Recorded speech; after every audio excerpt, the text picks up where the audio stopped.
What's up, kid? Hector Rico here. I guess it's about time I start talking about what happened with the surgery and stuff. I'm not. I guess you got to be stoic about it and know that each day I'm getting stronger and stronger, and shouldn't really be as scared anymore. It happened.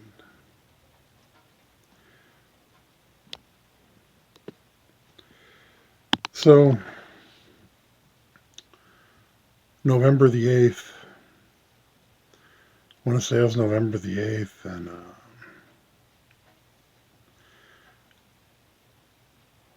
I was really sick that day. And the more I got into the night, the more later it got into the night, the sicker I got. I couldn't sit down, I couldn't lay down, I couldn't do anything because I'd be in too much pain. And no matter what I ate, I just threw it up like 5 minutes later. I think I only ate once that day. And the day before, that should have been like this big warning sign. I think I ate something rotten. And it got me really sick, and I'd been sick all day. That's why I couldn't really eat anything the next day. And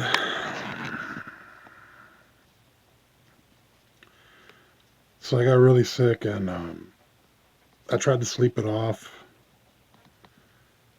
and that didn't help. And I was just laying in bed for a few hours. I had to be really careful about how I moved because I was in a lot of pain, and I was just trying to get my mind off it. Wasn't going to help. So it's maybe 2 or 3 in the morning. I got dressed the best that I could, at least, and my dad took me to the hospital. My dad took me to the hospital about an hour away from here. There's this, I don't know the name of it, but I heard the stories about this hospital that it's like, that this hospital is really ghetto. Like, everybody working there is like either military or this is the only place that'll hire them just for experience, and then they could move on to a whole different hospital or whatever it is. And but sometimes that's not the case. Sometimes it comes down to like location, location, location. And I'm just glad that they took care of me the best they could. It could have been a lot worse, you know. So when my dad got me to the hospital,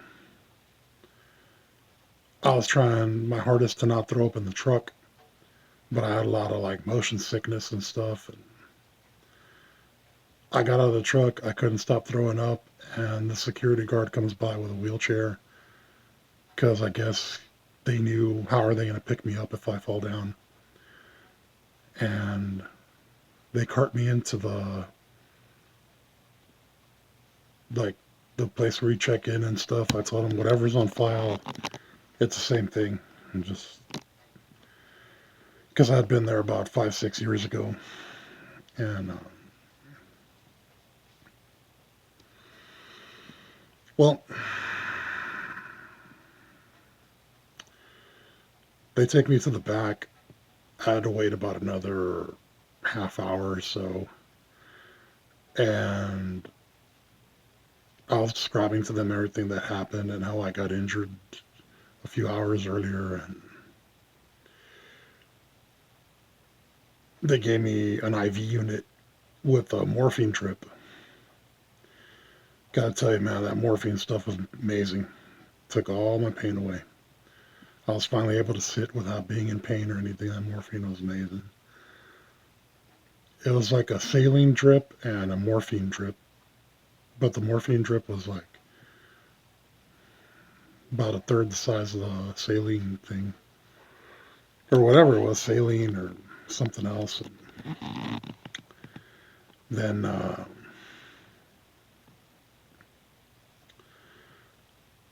I go back to like the waiting room. They got to find me some kind of doctor or something. And they gave me a CAT scan. They put me inside this machine that gives you a CAT scan. And then about within an hour, they had me in the back. Like I did all this stuff within an hour.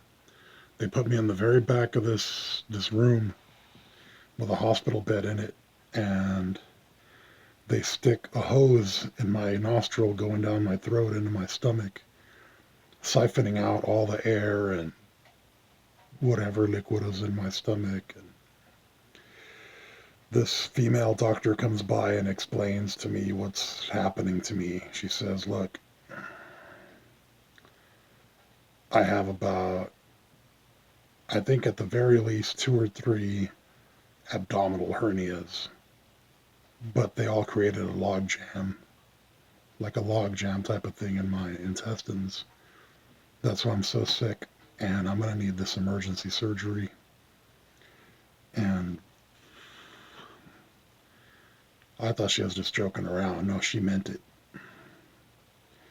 So after I got done, because she tilted the bed a certain way, I couldn't breathe. I yanked out that whole hose out of my nose. It was painful. It was painful going in and coming out. She got mad. And then I had to get dressed like in those weird hospital gowns. And the anesthesiologist comes by. He has like this big face mask thing with,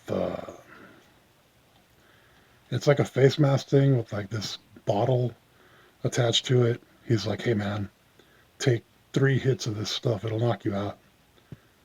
And I did. And I told him, I was like, look, man, this isn't going to do anything to me. And then I took about 7 hits of that stuff. On the operating room, they had me on this weird table. They had me stretched out like Vitruvian Man. I had my arms stretched out side to side, and they had like all these seat belts latching onto me. I couldn't move. I was terrified. It looked like something out of like a mad scientist movie. It was like 5 different surgeons, and they sliced open my stomach from 5 different directions. I knew I had been sick for months.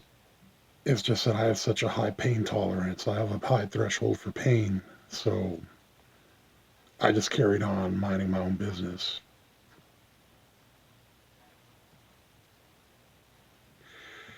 And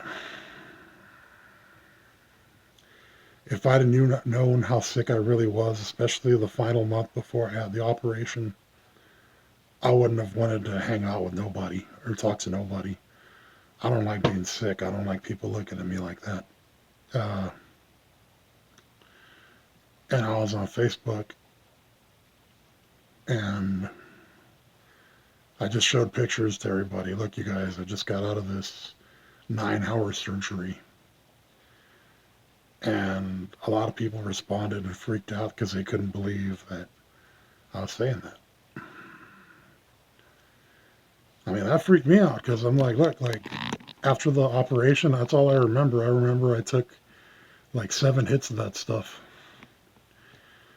And I wake up and I look at the clock and it says 9 hours passed by. And I had this doctor standing next to me and he's saying some stuff. I had another hose going down my nose, and then I had a machine on my face breathing for me. And I go to the room they had me in, and I was terrified. Before they got me to that room, once again, I yanked that hose out of my nose. I was I couldn't breathe with that thing. It was painful, man. It was dumb. And the doctors show up. I don't think that guy cared, or he was just incompetent or something. And this doctor tells me they're going to kick me out of the hospital like in 2 days. I'm like, it ain't happening, pal. I can't stand, I can't sit, I can't walk, nothing. It took me like 3 days, 4 days just to sit down under my own power. It took me like 3 or 4 days just to stand up and walk about 3 steps, just to stand up straight all the way. And it just keeps getting scarier. So they didn't feed me anything for about 5 days. At the most, they gave me like this little cup of ice. And when I say little cup, I mean like,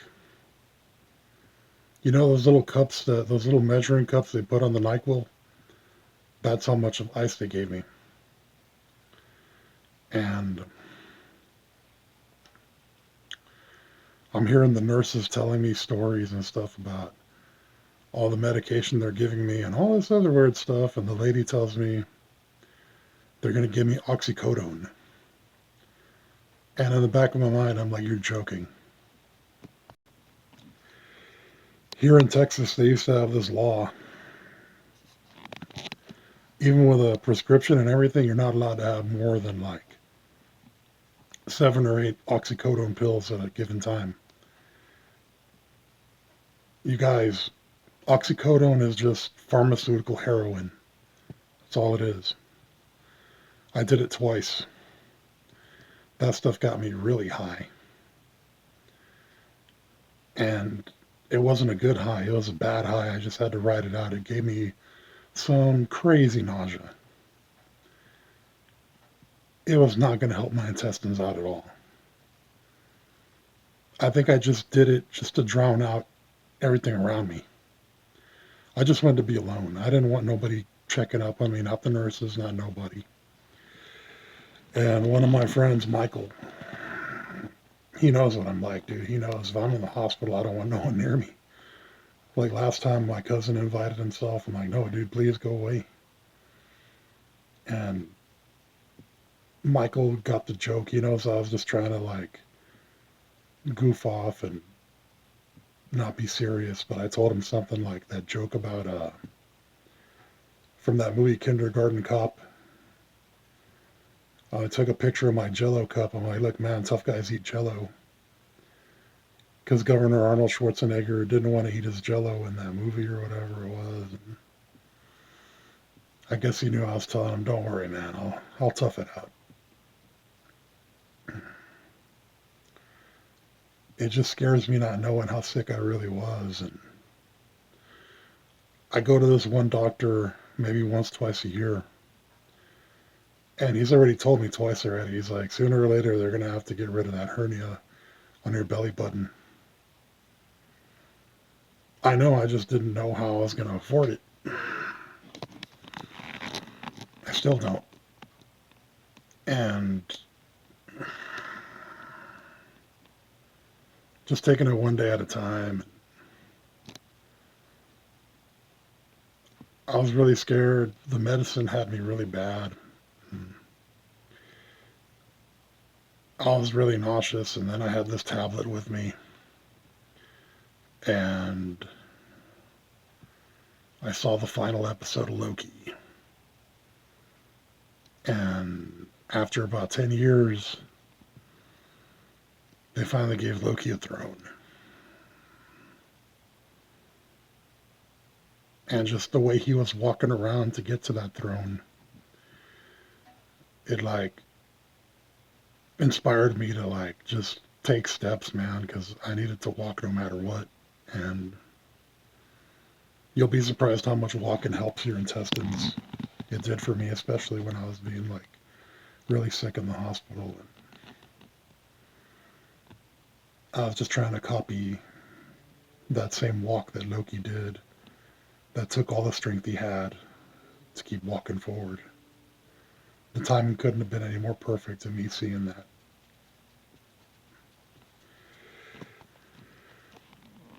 And it was just really weird. Um, all the people that showed support and love and stuff, and that was good. But I feel bad because right now I feel like some kind of wounded animal that should have been killed, but it's just wounded and scared and terrified and just in pain. Like some kind of bear or some kind of wolf that got caught in a bear trap and had to chew their paw off just to survive. And that's what it feels like. And I've just been self-sabotaging everything, man. All these friendships and stuff that I had. And you have a lot of time to think when you're in the hospital. And I don't know why, man, but one reason why I don't really talk to girls on the internet the way all these other people do is like, it's, to me, it sticks out. But like, if I even think that a woman is just using me for validation of all things, like just like some cheesy validation boost, I just stop talking to her. No hard feelings, no grudges. I'm like, of all the things she could have asked for, something so minuscule, validation, it's not good, man. I could have offered so much more stuff, but all she wants is just some cheesy validation she could have gotten off anybody else. And I see, like, I've been really on edge, and I felt bad in particular about like certain things that I saw, and I think one of these girls knows that, like, I'm not talking normal. I'm not being normal right now. She's known me for a few months already, and she sees like I'm like not 100%. And I got into this ugly fight with her, and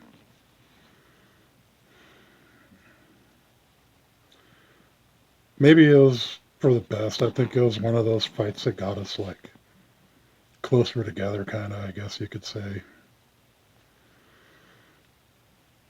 And it was bad, man. Like, I've been self-sabotaging with everybody, man. Close friends, family. I'm not 100% right now.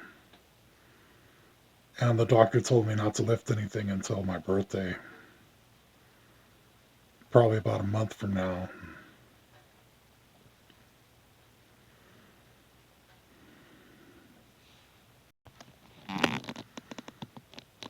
I never understood why I meet half the people I meet.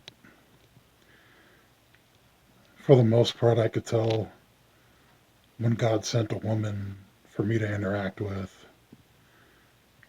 Sometimes I could feel like all this evil presence that I could tell Satan sent some woman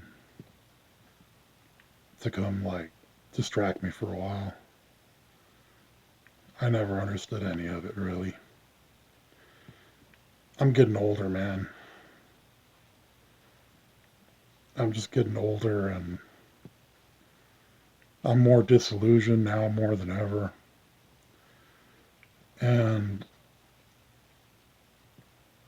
when you're a Christian, you're pretty much God's servant. You just stop living for yourself.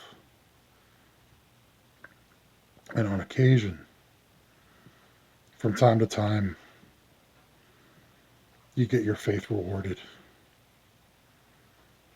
And I'm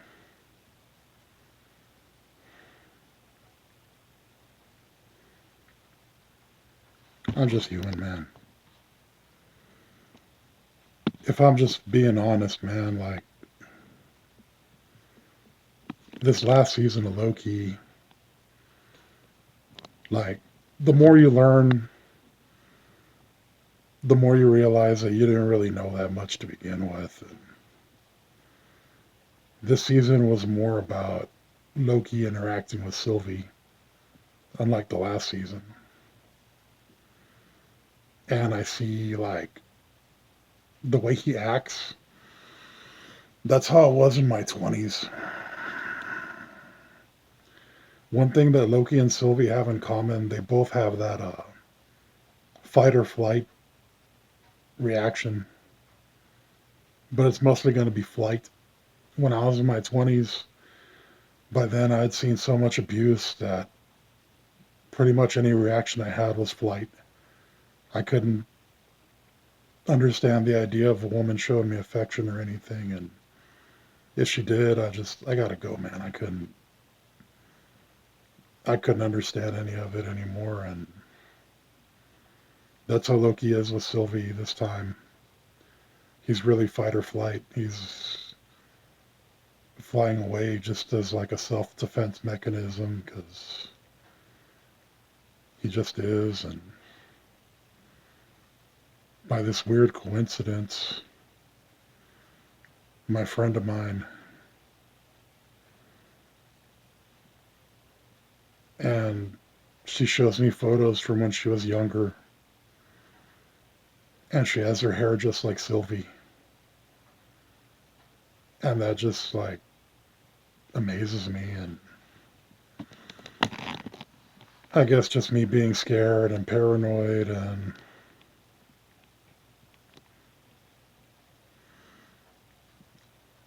I just told her the truth. I'm like, I sent her this voice message. I was like, just told her that I loved her.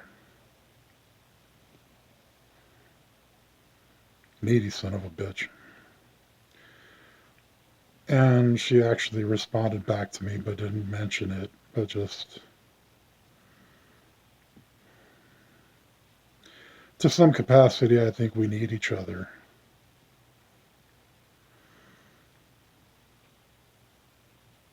I just don't want to confess to stuff. I'm from Texas, man. We got that whole loner cowboy image, and that's not fake. Some cowboys are just really freaking loners. We got freelance cowboys. We're different, man.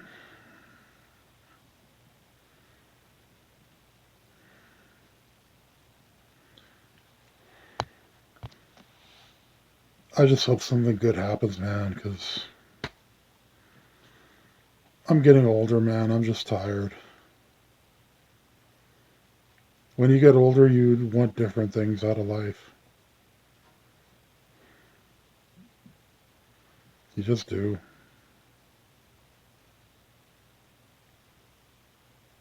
You just get tired of like certain stupid things. And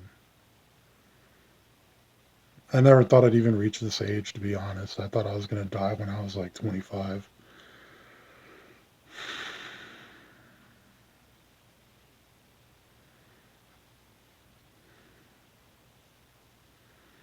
I'm not acting normal, man. This isn't like me at all.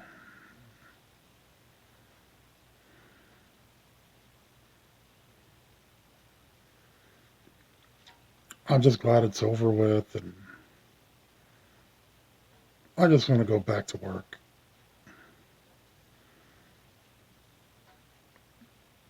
I just want to go back to work and just try to salvage whatever I could this year.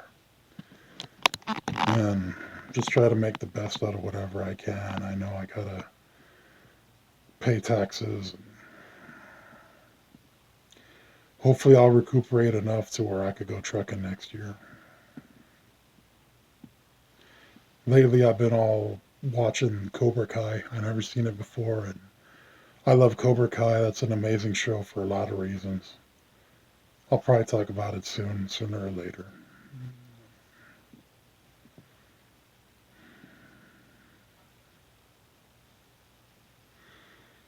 sometimes talking helps.